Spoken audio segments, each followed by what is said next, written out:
Fala, investidores, sejam muito bem-vindos ao canal Planilheiro Investidor. Eu sou Adriano Costa. Nesse vídeo, nós vamos falar do relatório gerencial de julho de 2024 do fundo Beta 11, fundo de agrologística, que acabou de sair aí no mercado. Fundo que anuncia, né, os seus proventos ali na segunda quinzena, né, dos meses. Então, o fundo coloca os relatórios mais para o fim do mês que ele anuncia, né? E então, vamos ver aqui quais novidades que o fundo tem, se está mantendo os resultados, né? Se o resultado está saudável, então fique conosco para saber informações atualizadas do Beta 11, tá? E se você ainda não é inscrito no canal, eu agradeço aquele que já é inscrito. E se você não é inscrito, não perca tempo, se inscreve aí no canal, deixe suas sugestões aí de vídeo nos comentários desse vídeo, tá? E também lá no nosso grupo do Telegram, grupo aberto, tá bom? O link está na descrição do vídeo, o link também desse relatório gerencial eu vou colocar na descrição desse vídeo. Vamos lá então, vamos falar aqui do BTG Pactual Agrologística, é um fundo, não é um FIAGRO, tá? É um FII de agro que investe no setor logístico do agronegócio, tá? No segmento logístico do agronegócio. Então é um segmento, como ele até destaca no relatório, bem precário no Brasil, né? Então o fundo aí vê como uma grande oportunidade, né? Investir nessa cadeia logística, né? E nas regiões ali onde tem os maiores produtores, né? Ali em Goiás, Mato Grosso, Paraná, Bahia, né? Então o fundo investe nessa cadeia logística do agronegócio, uma cadeia muito escassa, né? Muito deficitária no nosso país. Bom, isso a gente já comentou nos outros relatórios, tá? Os outros relatórios estão aí no canal ainda. A gente fala aqui já há mais de 3 anos do Beta 11, tá? Ele que tem desde fevereiro de 2021. Então a gente fala dele praticamente desde o início. Ele que é gerido e administrado pela BTG Pactual, tá? Paga uma taxa de administração de 1,10% ao ano sob o PL ou sob o valor de mercado, dependendo se ele é integral e fix, ele vai com base no valor de mercado. E valor de mercado esse que está mais de 30% abaixo do valor patrimonial. Então, eu acho que ele integra o IFIX sim, então a taxa é paga em cima do valor de mercado. E não tem previsão de taxa de performance, o fundo fez apenas uma emissão de cotas, né? O fundo que tem aí um valor patrimonial acima de R$ 120, mas eu mesmo nunca vi o fundo cotado a esse valor, né? Então, praticamente aí o fundo negociou na maioria do seu tempo de existência abaixo do valor patrimonial, até e também por conta, né, das suas distribuições. Pegou uma época que os fundos de crédito, né, pagava muito, então os fundos que se distou um pouco aí dos fundos de crédito acabaram que ficaram muito tempo abaixo do valor patrimonial. Um deles foi o Beta 11, né, e está bem abaixo do valor patrimonial, mais de 30%, tá? Bom, código de negociação na Bolsa de Valores é o BTAL11, para as ações determinadas é para investidores em geral. Lembrando que ele pratica as regras dos FIIs, tá? E não dos FIAGROS, apesar de ser a mesma lei, Lei 8668 de 93, mas as regras de FIIs e FIAGROS têm algumas particularidades. Uma delas é que os FIAGROS, por exemplo, não são obrigados a distribuir 95% do resultado de caixa semestral, né? E o FII é obrigado. O valor de mercado do fundo, 461 milhões de reais, encerrou aqui julho a 77,10 e o fundo tem oscilado, tá? Entre 77 e 79 reais. Hoje fechou em agosto, na verdade, né? Hoje é sábado, fechou agosto a 79 reais aproximadamente, tá? O valor patrimonial do fundo, 675 milhões de reais, e valor da cota patrimonial 112, não é 121 não, tá? Eu falei 121, mas é 112,80. Rendimento que ele anunciou novamente 84 centavos por cota. Ele tem mantido essa política de distribuição linear, né? E tem inclusive feito uma reserva de caixa, né? Para eventuais quedas aí de resultado. O dividend yield está em 13% ao ano e tem mais de 42.500 investidores. E se você não deixe de se inscrever no canal, compartilhar esse vídeo com outras pessoas, outros investidores que você conhece, que estuda o Beta 11, né? Ele te fala aqui todos os meses praticamente e acompanha o que a gestão está fazendo. O prazo de vencimento médio dos contratos, 7,8 anos. Se eu não me engano, todos os contratos são atípicos, é isso mesmo, ó, 100% dos contratos atípicos.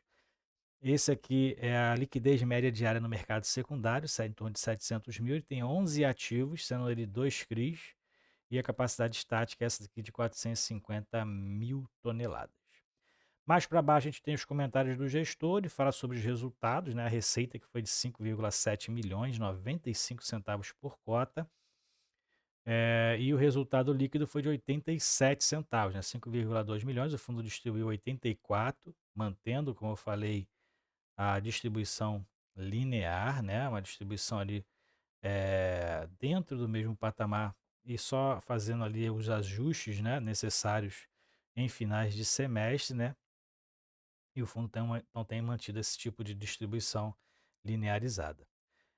A partir de abril, ele fala que o resultado foi impactado positivamente pelos fluxos de pagamento do Criando Ali que melhoraram, né? Então, as operações têm performado de forma regular e o fundo já está com um novo pipeline para manter a estratégia de investir parte do seu patrimônio em CRIs, tá? Porque isso dá um up ali dentro das receitas do fundo. Então, o fundo vai manter essa estratégia e já tem aí um novo pipeline, novos aí ativos que já estão, o fundo já está tendo aí dentro da sua expectativa de investimentos futuros. E ele fala que sobre a manutenção da guidance de manutenção da reserva gerencial, que já está em 25 centavos, tá? O fundo já está com essa reserva gerencial aí fazendo desde que os resultados melhoraram, né? E o destaque está lá na página 8, a gente vai ver mais para baixo. E ele fala que sobre IPCA também, o fundo tem uma indexação de seus contratos pelo IPCA, inclusive os CRIs da carteira são indexados pelo IPCA, apesar de um já estar aí praticamente, na verdade só tem um CRI na carteira agora, que é o CRI Andali. Em julho, então, o IPCA foi de 0,38, teve uma aceleração aí na economia, já que no mês anterior foi 0,21, e nos últimos 12 meses está em 4,5%. Então a inflação aí teve uma pequena alta ocasionada pela alta dos combustíveis, né, do setor de combustíveis e serviços. Aqui a rentabilidade acumulada, ele fala aqui sobre o preço de mercado, né, o preço que teve uma valorização em relação ao mês de junho, em junho, né, o valor da cota chegou a estar ali a R$ 76, então teve uma pequena alta em relação ao mês de junho. Nos últimos 12 meses, o fundo ainda está com a desvalorização de 17,8%. Então, o fundo está com um valor aí abaixo dos R$ 90 já há algum tempo, né? Já há mais de 12 meses que o fundo tá nessa sangria aí, né, em relação ao valor de mercado. E chegou a estar cotado lá em abril a 68, tá? 68, perdi essa oportunidade de entrar no fundo naquela época. Logo depois o Criando ali começou a melhorar o fluxo de pagamento e o fundo aumentou em torno de R$ 10. Então é isso, né? As oportunidades aparecem, quem aproveita acaba se dando bem e 32% é o desconto que ele chama, né? O valor é o valor de mercado em relação ao valor patrimonial, é o quanto ele está abaixo do que realmente ele vale patrimonialmente. Aqui são os dados base, né? Os dados ali do fundo, ele anuncia seus proventos ali próximo ao 13º dia útil, né, 19 de agosto foi o anúncio, relativo ao mês anterior, tá? E paga 5 dias úteis depois, é um dos FIIs que paga mais tarde, né? Só não paga mais tarde, eu acho, que o Betran 11. O Betran 11 também paga aproximadamente nesse dia aí, né, 18º dia útil. Eu acho que só não paga mais tarde do que o BCIA 11, né, o do banco, o fundo de fundo da Bradesco, que só paga no último dia útil do mês, eu acho um absurdo. Enfim, o fundo então anunciou 84 centavos e o resultado, os números, né, são esses daqui, ó. O fundo teve uma pequena piora em relação à receita imobiliária, não está explicado no relatório o porquê, ou teve uma melhora aqui, eu não sei, mas o fundo acabou tendo o mesmo desempenho de maio, né? O Criando ali está ali dentro do que tem acontecido já, em torno de 1.900.000 reais. Renda fixa é o rendimento de caixa e total de receitas foi de 5,7, despesas 488 mil e o fundo teve um resultado de 5,2 milhões 87 centavos e distribuiu 84 centavos. E quando a gente pega aqui o acumulado de 2024, fundo distribuindo menos do que os resultados, isso é importante, fundo fazendo na verdade um caixa, né? E quando a gente pega os últimos 12 meses, a mesma coisa. E quando a gente pega o acumulado desde o início, também o fundo não queimou caixa aí em todo o período de existência. E o que ele tem hoje é 25 centavos de resultado acumulado a distribuir. Eu não sei, não entendi por que essa diferença aqui é 21 centavos, né? E ele tem 25 centavos de resultado a distribuir. Mas enfim, a conta para mim a conta não fecha, mas é mais, né? É mais do que está aqui dentro do histórico do fundo, né? Desde o início. Enfim, fundo então aí, essa é a composição do resultado do mês. Principal receita é a receita imobiliária, mas o CRI, ó, o único CRI da carteira que tem hoje, tem ali uma participação enorme dentro do resultado. Aqui nada mudou em relação às operações do fundo, né? Ele tinha uma participação maior em relação aos CRIs, agora só tem 16%. Todos os contratos atípicos, isso aqui são os perfis dos locatários, são 11 ativos, todos indexados também pelo IPCA, né? 7,8 anos é o prazo médio de vencimento dos contratos dos imóveis, né? Dos imóveis aí arrendados. E o mês de reajuste, vamos ver, juro, 18% dos contratos vão ser da receita, né? Vão ser reajustados. As localizações são essas, né? Quando tem aí Goiás, Paraná, Minas Gerais, Mato Grosso, Bahia, Espírito Santo, são os locais que tem aí então ativos, né? Que é a parte geográfica e o portfólio do fundo, né? E aqui toda a especificação de cada um dois imóveis, então complexo de sementes, terminal portuário, terminal intermodal, fazendas, CRIs, né, CRI atualmente só anda ali, centro de recebimento, então esses são os tipos aí de imóveis, armazém graneleiro, armazém refrigerado, e são 4 ou 5 centros de recebimento que o fundo tem, né, de armazenamento de grãos também.